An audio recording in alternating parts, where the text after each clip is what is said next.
All of these songs hold a special place in our hearts, and it's so hard to believe they're turning 50 years old in 2025. If you have special memories, please share them in the comments below and get ready to explore the stories behind these timeless classics. It Only Takes a Minute by Tavares starts our journey through 1975. The Tavares brothers, born in Providence, Rhode Island, began their musical journey in 1959 as Chubby and the Turnpikes. These Cape Verdean American siblings faced significant racial discrimination early in their career, often being turned away from venues despite their incredible talent. Their persistence and raw talent eventually led to their breakthrough in the early 1970s. Today, the surviving Tavares brothers continue to perform at select venues, though their lineup has changed over the years. Their influence on R&B and disco music is undeniable, with artists like Bruno Mars citing them as an inspiration. The group's harmonies and choreography set the standard for future boy bands, though they rarely receive credit for this innovation. Here's something most people don't know. It Only Takes a Minute was actually written about their father's courtship of their mother, which literally took just 1 minute at a dance hall in 1925. The brothers always claim their father said, "When you know, and built the song around that story. Paul McCartney and Wings' Junior's Farm Take me down to Junior's Farm represents a fascinating period in McCartney's career. After the Beatles' breakup, many critics doubted Paul's ability to succeed solo. Wings was formed in 1971 amid significant controversy, with Paul's wife Linda joining despite having no musical background, a decision that sparked heated debates in the music industry. The band recorded Junior's Farm in Nashville, marking a significant departure from McCartney's traditional sound. Today, Paul continues to perform and record, though Wings disbanded in 1981. The song's creation period was marked by tension between Paul and John Lennon, with subtle lyrical jabs at each other in their respective works. Few fans realized that Junior's Farm was inspired by a real farm in Lebanon, Tennessee, where the band stayed during recording. The property owner's son, known as Junior, became the song's namesake, though he never received any royalties or recognition beyond the title. We're just getting started with these incredible songs from 1975. Please don't forget to share your stories in the comments below, and hit that like button and subscribe to our channel for more musical memories from our generation. Jethro Tull's Bungle in the Jungle emerged during one of the band's most controversial periods. While many assume Jethro Tull was always a folk rock band, they actually started as a blues group in 1967. The song came after their shocking Grammy win over Metallica for Best Hard Rock Metal Performance in 1989, which caused such an uproar that the Grammy Committee had to restructure their categories. The song, written by Ian Anderson, was initially meant for a proposed musical about endangered species. Anderson, who still performs today despite dealing with chronic obstructive pulmonary disease, continues to challenge conventional music norms. The band released their latest album in 2022, proving their enduring creativity and relevance. In an interesting twist, Bungle in the Jungle wasn't written about animals at all. It was Anderson's satirical observation of aggressive businessmen in New York City's nightclubs, whom he likened to predatory animals in an urban jungle.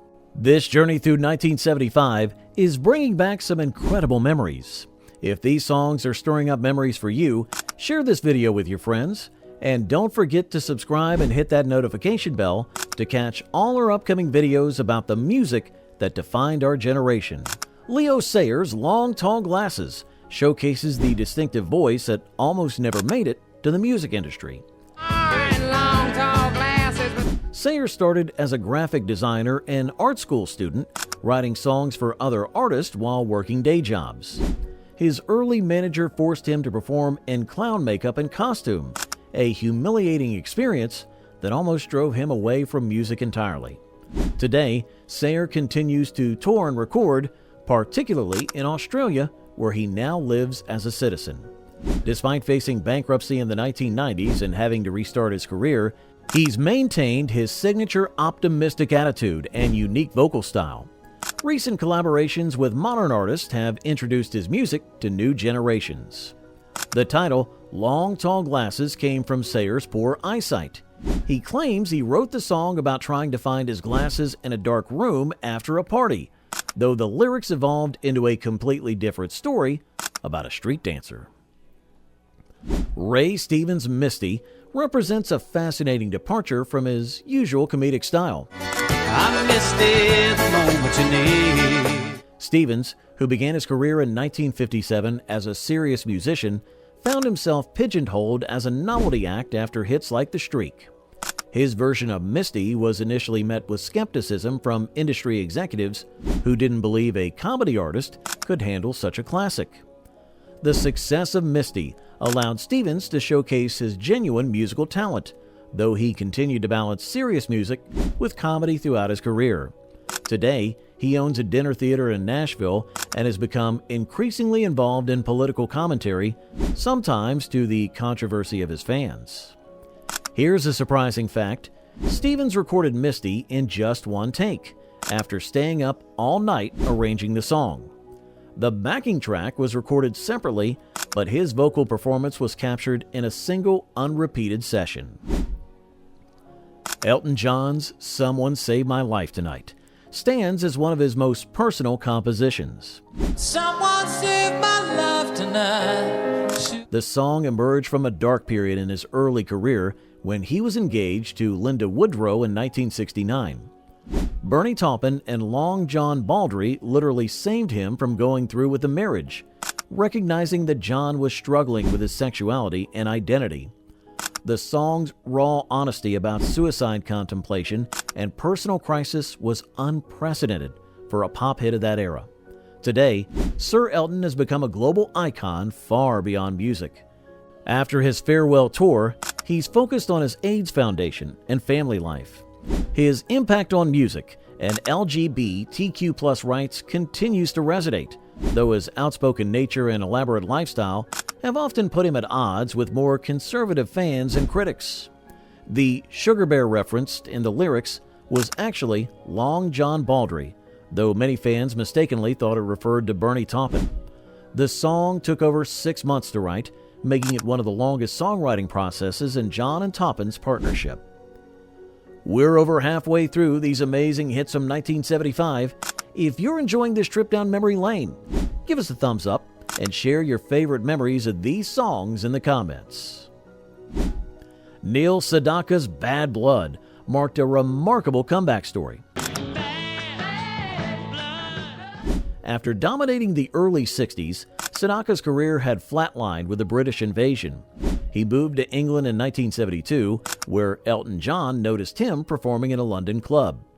Despite record labels claiming Sedaka was washed up, John signed him to his Rocket record company, leading to this massive hit.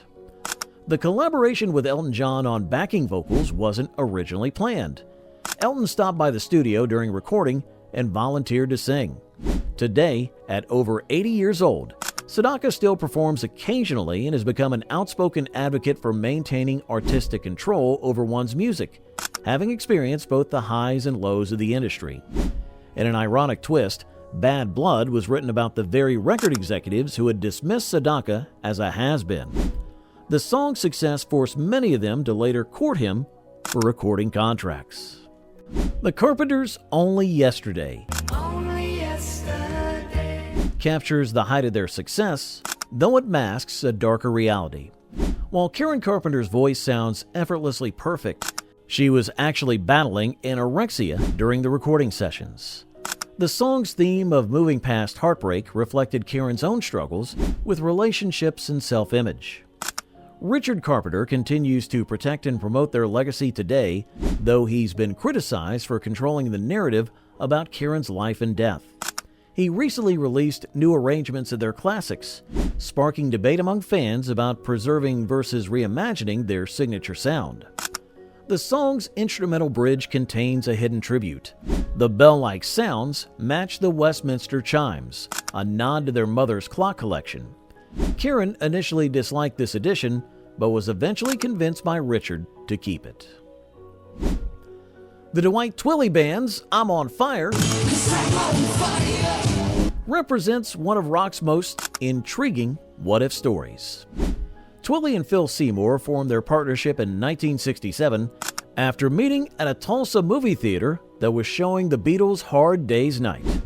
Their overnight success with I'm on Fire seemed to promise superstardom, but label problems and distribution issues plagued the band just as they were gaining momentum. Today, Twilley continues to record and perform, though never achieving the mainstream success that seemed guaranteed in 1975. The tragic death of Phil Seymour from lymphoma in 1993 ended any hopes of a full band reunion. Twilley's influence on power pop music remained significant, with bands like Cheap Trick citing them as an inspiration. The recording of I'm on Fire was completed in just 4 hours, using borrowed equipment. The song was instantly added to major radio station playlists before the band even had a record deal, creating a bidding war among labels. Bachman-Turner Overdrive's You Ain't Seen Nothing Yet closes our journey through 1975's hits. Randy Bachman recorded the song's distinctive stutter vocals as a joke, mocking his brother Gary, who had a speech impediment. The record company insisted on releasing this version instead of the clean vocal take, despite Bachman's protest about potentially offending his brother. The band's journey from their origins as the Guess Who to BTO wasn't smooth. Randy Bachman's conversion to Mormonism created tension with his former bandmates. Today, after multiple breakups and reunions, the band members rarely speak to each other, though their influence on hard rock remains undeniable. Most fans don't know that the song was never intended for release. It was recorded as a quick reference track for the album's other songs. The studio liked it so much, they convinced the band to include it, leading to their biggest hit. Well, friends, we've just revisited 10 incredible songs that are turning 50 in 2025. It's hard to believe half a century has passed since these tracks first hit the airwaves. They've lasted because they're real music made by real musicians who had something to say. If you enjoyed this trip back to 1975, make sure to subscribe and click that notification bell. Your comments and stories make these videos even more special. So, share your memories below. And until next time, keep the music playing.